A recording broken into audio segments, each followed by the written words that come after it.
Hey guys, welcome back to the channel. Today we're traveling overnight on the Capital Limited in the Rarest Amtrak Sleeper car.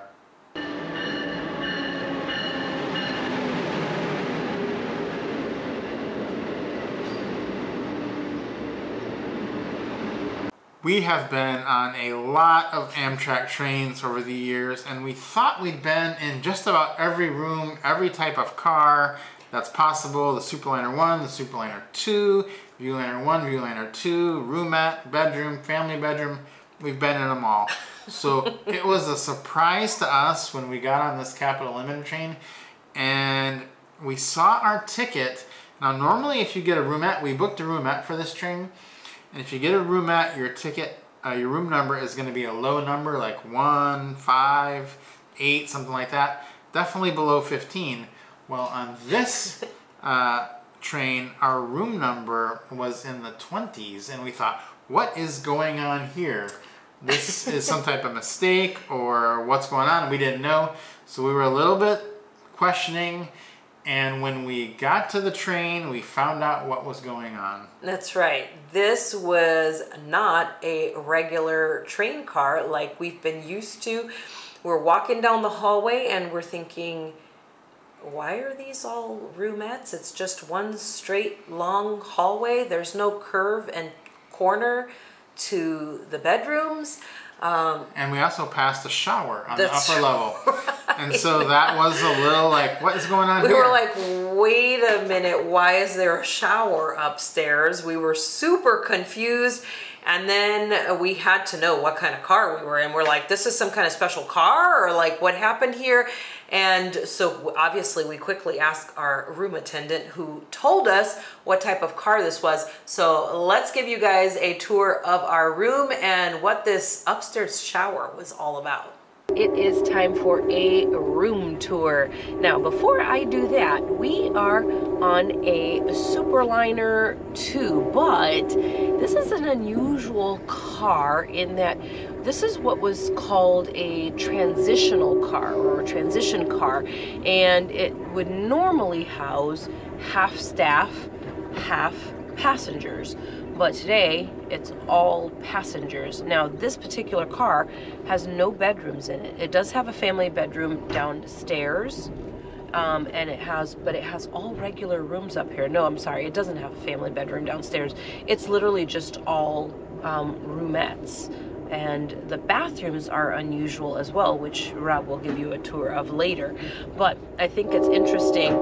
It does have a lot of the same features in the actual roomette itself. So let's talk about those first. First off, you do have all of your regular functions here with your music control, which actually controls the announcements that are being made overhead. You get your reading light here. And then you get your ceiling light that you can turn on and off overhead, as well as all the way off, or you can do just a night light if you just want a tiny bit of light like at night, so that the person above doesn't fall down when they're coming down at night. And then there's also the push to call for your attendant. And then, so the seats that Rob and I are sitting in here are going to turn into my bed in just a little bit, because I usually sleep, well, let's not lie, I always sleep on the bottom bunk, and Rob graciously sleeps on the top bunk, which we have named now the penthouse. And then these are the steps here that he goes up, and normally at night I will move this bag to underneath the bed so that he can have easy access to these steps without having to worry about stumbling over my bag in the night. So this bag won't be here at night. Once we have it all set up, this will be out of the way. And then the other thing that I like is, let me show you here, is the closet. So this closet space here is an open closet space. Normally in a Viewliner or in a Superliner 1, this would be closed, so there would actually be a wall right here kind of blocking this whole area. So this would all be blocked off right here. But you've got something to hang your clothing here, and there are some hangers that they give you. There's some cubbies up above right there. And then in here, what I like is that you can actually push stuff down in here and access them while you're sitting here in the car. And then Rob's big bag sits here. It's totally out of the way, but easy to access if he wants to get to it. It doesn't actually fit inside the closet if we have the closet. So it kind of feels like It's useless if you are in a Superliner 1 to have that enclosed closet space, because you can't really store anything in there. It's about this wide. So there's really not a lot you could put in there other than maybe like your shoes. So that's kind of the tour here of the level down below. Before I hand the camera off to Rob and he goes up to show you his penthouse, I'm also going to show you here, you do get a reading light here as well. This is a temperature control. Now guys, here's the thing, is that this goes from cooler to normal to warmer, okay? So we have it turned all the way to cooler, so the coolest temperature. It really isn't supposed to change the temperature in your room that much. Just know that if you turn it to cooler, it's going to be a little bit cooler. If you turn it to warmer, it's going to be a little bit warmer. So don't think that you're going to turn it to cooler and it's gonna be like a meat locker, and don't think that you can turn it to warmer and you're gonna be in, you know, like a sauna. This is just a very slight variation in temperature difference for you, so don't think that's gonna make big difference. It's gonna be a very tiny difference, so don't sweat it. If you change it and you're like, I don't feel anything, you're probably not gonna feel anything. The other thing is remember guys, that there is only one outlet in the room, okay? So this is my handy dandy BFF that I always travel with. It's a USB box here. It has two. I do have one also that does 4, but I really like this one because, I don't know, I just really like it. But you plug that in. Now notice this kind of juts out. So it kind of sticks out here as opposed to being flush like in the Superliner 1. It is flush up against there. So this is nice. Stick it in there. I can charge 2 things at once, usually both of our phones. But let's go upstairs. Rob's going to give you a tour of his penthouse. All right, I'm about to head upstairs, and to do that, I'm going to use those steps Ellie mentioned. You do want to go into this bunk head first, because if you go in feet first, you will have a hard time getting back down. You'll have to go down head first. And it is hard to turn around up here because it's so, you know, not tall. I have tried turning around up there and got my feet caught in this net, but I made it. So here we go. Maybe I'll try that again. Let's see. Good. Excellent. Yeah, so okay, so first thing that I noticed when I'm up here is that this air conditioning is really cold, and the reason it's cold is because this is open all the way. So if I want to make that a little bit warmer, I can take this little lever and pull it towards me. That basically shuts off the vent, but there's still some air getting out, and that's actually a way more of an air control than the knob down below. Use this if you want less air, and just know that it's a lot colder up top than on the bottom. A couple other features of this top area is you have this bag. It's like a huge net that goes the length of your bunk, and you can stick, right now there's blankets up in here, but by tonight I'll have put any snacks or anything like that, water, and then this is for like your phone or your glasses. It's kind of like just a pouch you can have, so that's really nice. You know, one thing that I have found is that you do, like I said below, you do want to be laying this way, so figure out which way you want to lay, because it is pretty hard to turn around in here. You only have about 22-23 inches of headspace, so you can't really get up.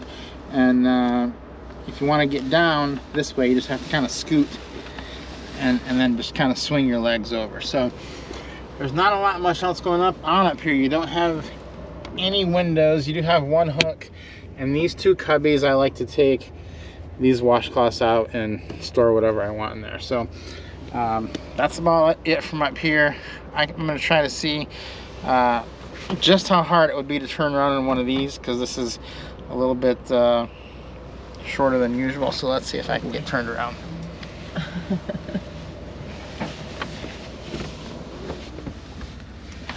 Yeah, actually I did it. Ow, my foot got caught in the net though. But see, now my head's here, so how am I gonna get down? There's no way. You literally can't get down this way. You'd have to, nope, it's not gonna work. Still bring your legs around. Yeah, you've gotta go in head first and out feet first. And now I'm turned around again, so I'm gonna have to re-turn around in order to get back down. Okay, I got turned back around, so I'm gonna go check out the bathroom, because I think it's a pretty unique situation on this train.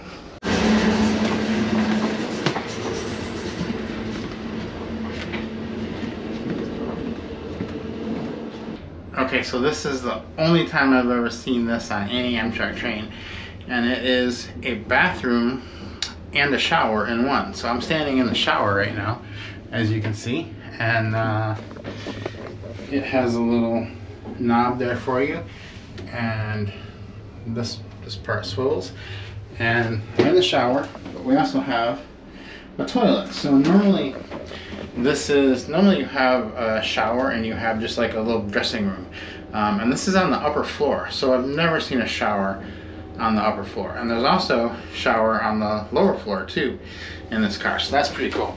But this is actually the same sized bathroom that there normally is in a Superliner, just with the shower attached. And that's actually good because it gives you a little more width here when you're using the bathroom. But just the normal things that you usually have: sink with water that you gotta hold down like that. And that one's not working. So just cold water today maybe. And changing table, bars for all this. So yeah, pretty unique bathroom. Never seen one like this before, so that's exciting. So let's talk about that bathroom for a minute, because it is my new favorite bathroom on Amtrak for a couple of reasons. First of all, you have a shower upstairs if you want it, which is great. When you're going to the shower, you don't generally want to go down the stairs. They're kind of steep stairs. You're wearing your flip-flops. That's not the best situation. The more important reason, though, is if you've been in an Amtrak bathroom, you know that they're very narrow and there's no room to spread out in the bathroom. So if you are any bigger than me, you're gonna find it pretty tight in there. But on this particular train, you've got the bathroom area, and then there's just a very short wall and the shower area. So you can actually spread out in this bathroom unlike any other Amtrak bathroom in the sleeper car. So if you ever find yourself on a train with one of these cars that has one of these bathrooms, go use that bathroom because you will be happy about it. Yeah, even if it's not the one that you're sleeping in and you happen to notice that this is what you're walking through. If you see numbers upstairs in a Superliner above 10, then you know you're walking through a transition car, which means it's going to have one of these bathrooms / showers. Then definitely use that one because you're going to have a little bit more room, because that way you're not going to have to do the bathroom gymnastics of trying to get yourself in and out and use it and all that kind of good stuff. So the other cool thing that we found was that downstairs, the staff actually had a staff room that they could be in. It had tables, kind of like you would find in the snack car or in the dining room, those tables with the little benches.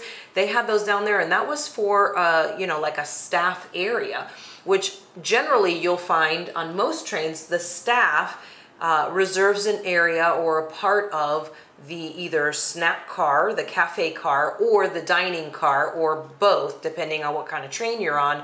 And in this one, they had their own area down there in that lower area of the transition car. Yeah, so that was pretty nice. And this was kind of an odd train all around, because we also did not have the observation car hooked up on this train for whatever reason. They just told us it wasn't on there. And so when we went to the cafe car, it was also a bit of a rare situation there, and something that we had rarely seen before.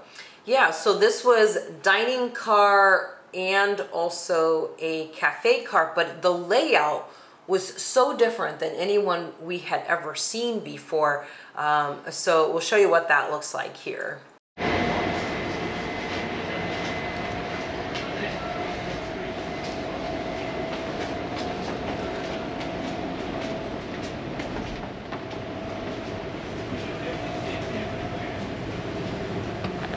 So we didn't end up eating in this dining car because we decided to eat in our room. This area did get pretty busy because people from the sleeper car and people from coach were all congregating in there, and there wasn't a lot of space, so I figured we don't mind eating in our room. We actually like it, so we'll save some space for some others and do that. But it was a very unique dining area experience. Yeah, it was definitely a little bit different. And you know, the Capital Limited is not one that you hear a lot of people taking, just because there are other options also that go more often and that seem to be more popular. But I think a lot of people miss out on some of the great views on the Capital Limited. It does go through Harper's Ferry, which is beautiful, especially if you're riding this train in the fall. You are in for quite a treat, so definitely don't miss out on that one. Yeah, the views are spectacular on this one, so we'll show you a little bit about what that looks like now.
Alrighty folks, the time is 2:17, looking to be in Rockville, Maryland just after 3 p.m. It's about 45 minutes from now. Rockville, Maryland will be just after 3 p.m. That puts us into Washington, D.C. around 3:30 p.m. or so. Things are looking up for passengers ticketed for train number 125 with a 3:55 p.m. departure. We always hope for the best for the valued passengers and apologize for the rest.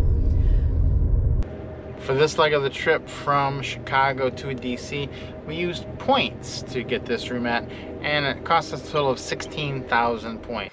All right, guys, so hope you enjoyed a little peek at the views from the Capital Limited, and hope you enjoyed learning about the transition car on Amtrak, and maybe one of these days you will get to ride it as well. As kind of a unique treat if you get to do that. And if you have any questions, leave those below for us in the comments. We'll see you guys next time.